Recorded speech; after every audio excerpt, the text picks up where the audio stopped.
Sur cette vaste étendue de terre sombre au sud-est de la Finlande, un tracteur collecte de la tourbe.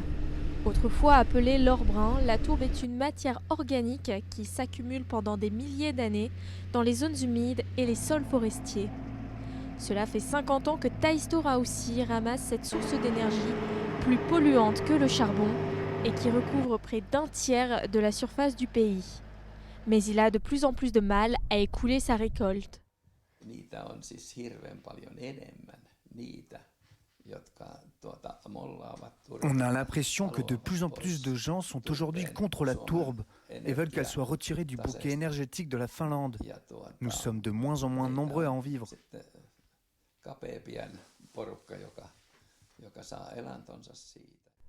La Finlande est le plus grand consommateur de tourbe de l'Union européenne, mais ses industries se tournent de plus en plus vers des énergies propres.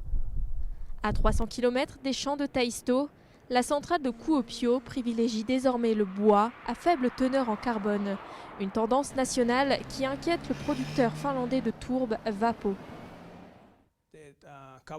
Le gouvernement veut arrêter l'utilisation de la tourbe comme énergie très rapidement. Mais ce changement se produit actuellement trop vite et il n'est plus sous contrôle. Le gouvernement finlandais s'est engagé à réduire de moitié l'utilisation de la tourbe d'ici à 2030.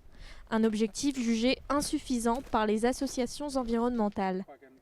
En 2010, le docteur Tero Mustonen, expert du climat, avait remarqué que les poissons de sa rivière, située près d'une tourbière, mouraient en masse. Son association Snow Change s'est battue pour fermer la tourbière, que l'entreprise Vapo a depuis transformée en zone humide. Près de 200 espèces d'oiseaux sont revenues, ainsi que de nombreux poissons.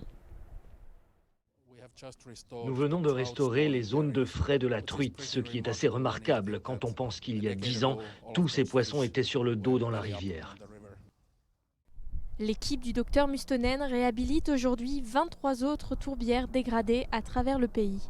Mais la mission prendra du temps et la disparition du secteur ne signifiera pas pour autant la fin des dégâts environnementaux.